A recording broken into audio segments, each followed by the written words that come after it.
Thank you, Madam President. Thank you very much for inviting me to participate in this very important debate. I'm speaking today for the motion that this House will support a Cold War with China, but communist China, not China itself. I am not anti-China. I love my people, and I love China. When I left China when I was 13 years old to Canada, I continued my exploration in the culture's great literature, philosophy. And I know that by heart, that China's philosophical and cultural tradition does not necessarily set it against Western values.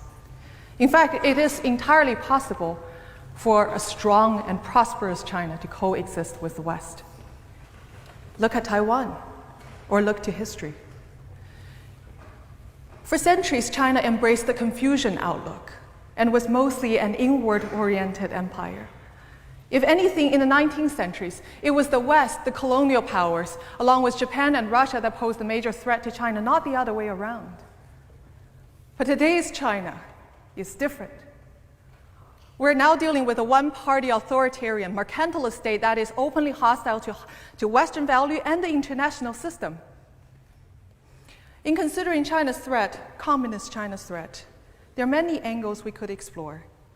We could talk about China's economic warfare, how its state-sanctioned intellectual property theft has cost Western nations trillions of dollars annually, or its exploitation of the WTO. We could talk about China's cyber warfare. UK just signed a deal supporting Huawei to be a leading role in its 5G network building. That's like inviting a Trojan horse. We could talk about China's military buildup. Its aggression in the South China Sea not only threatens regional peace and open trade, but undermines the international law that preserves openness and order. We could talk about China's support to North Korea or Iran, or how it hijacks the Human Rights Council in the UN, or its support for undemocratic and kleptocratic states in Africa, or how it exports its surveillance technology to help other nations crack down on dissent. We could talk about its lax regulatory system brings dangerous exports to our shores, or its censorship of information endangers global health. Now the coronavirus outbreak is a perfect example. Or I can tell you personally how the Chinese government targets family of political dissidents abroad. When I was crowned Miss World Canada in 2015, because I used the platform to speak about China's human rights abuses, my father in China was threatened by the security agents, his business dismantled. Now my grandparents and him are both all banned from traveling outside. I could go on, but for tonight's forum, I'm going to take a novel approach by asking, how does China see us? Does the Chinese Communist Party already consider itself to be in a Cold War with the West? As a child in China, I remember being indoctrinated with the propaganda of the hostile foreign forces. We were repeatedly told that the Western power subjugated and humiliated China in the 19th century, and these old grievances were kept alive to divert domestic discontent. We were told over and over again that even today, the West continues to covertly undermine, isolate, destabilize the country. Any expression of discontent within China, including the protests of Tibetan Buddhists, Falun Gong practitioners, democracy activists, are all blamed to the black hand of anti-China forces in the West. Chinese courageous human rights lawyers are being called agents of foreign hostile forces. The pattern continues today. The Chinese government claims that the West is behind Hong Kong's pro-democracy movement and the Taiwanese government. Essentially, all domestic problems are blamed onto the invisible enemy of the West. Let's look at some recent development in China to see what that can tell us about this country's motive. In 2017, China banned foreign NGOs from operating within the country unless they submit to government control. Even environmental groups and women's health groups have to have their annual report and their annual plans being approved by the police. The Chinese government claimed that this is to ensure that these NGOs do not subvert the country. Now, why would the Chinese government worry that these foreign NGOs would do anything harmful to China? Perhaps because the Chinese control groups are doing exactly this in our countries. Beijing backed numerous front organizations, civil societies in Western society. These groups act as an extension to the party and state apparatus. They're oftentimes mobilized to influence local election results or policies in the West. These groups are controlled directly by the United Front Department and the Office of Overseas Chinese. But these connections are often concealed from the public.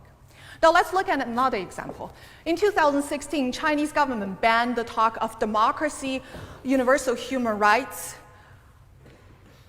rule of law in Chinese classrooms and curriculum. That is a clear signal that the Chinese Communist Party sees the Western value as a threat to its ideology and its view on the importance of indoctrinating its youth on the right political view. While Western ideas are not allowed into Chinese classroom, Western universities have ceded control of their own program to the Communist Party through Confucius Institute. The Confucius Institute presents itself as a non-profit language program, but is actually directly controlled by the Communist Party, including its propaganda ministry. A senior communist official has said that the Confucius Institute is an important part of China's overseas propaganda effort. Yet these institutes are embedded in hundreds of universities in the West, raising troubling questions on academic freedom and freedom of expression on university campuses.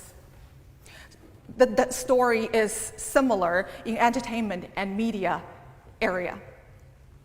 China obsessively censors the internet. It only allows a small number of foreign film into the country each year, carefully screened, carefully edited. Even children's animated film like Zootopia is attacked as Western propaganda.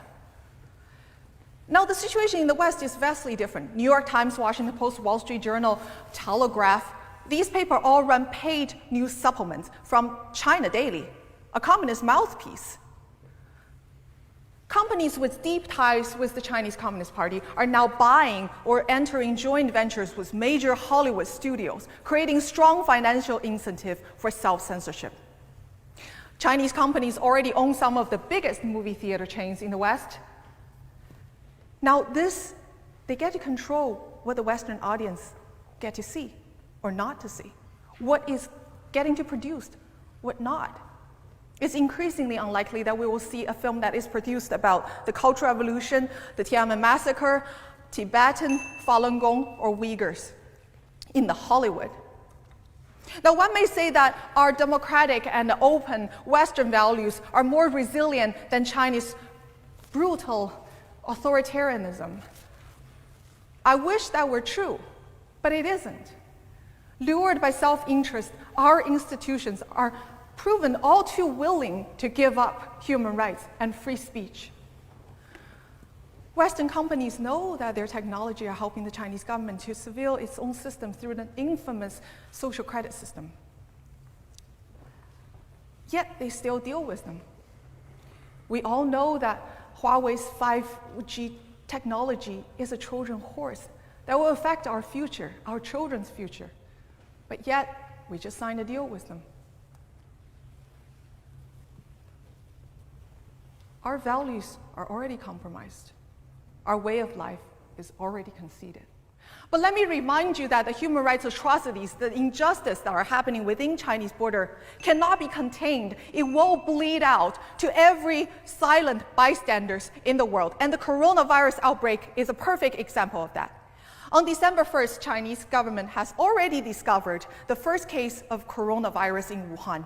Yet the local officials spent the first period of time suppressing the news, arrested 8 courageous doctors for, quote, spreading rumor and destabilize the society.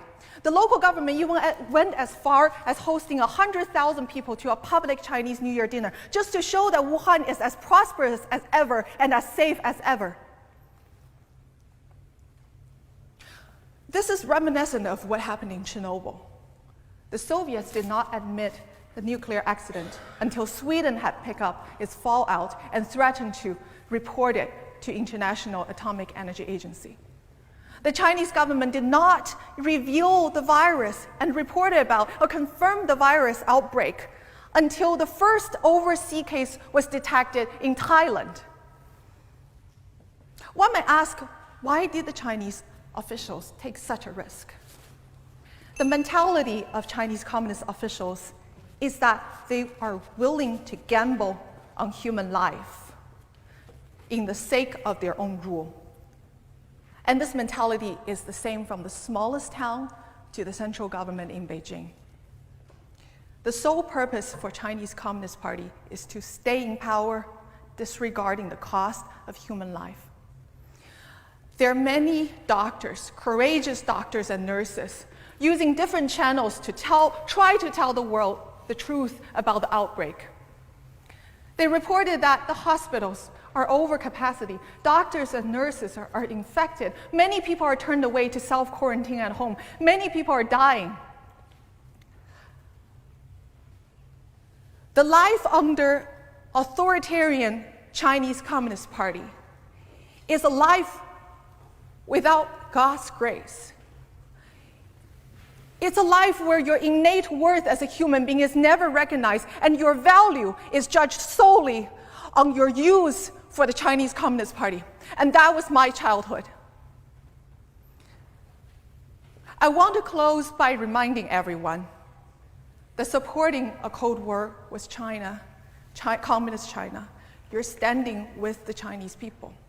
By confronting a regime that has brought turmoil and suffering onto this ancient land for decades. I also want to leave you with this question. If the Chinese Communist government does not treat its own citizens with any respect, why should us in the West expect ourselves to be treated any differently? Thank you.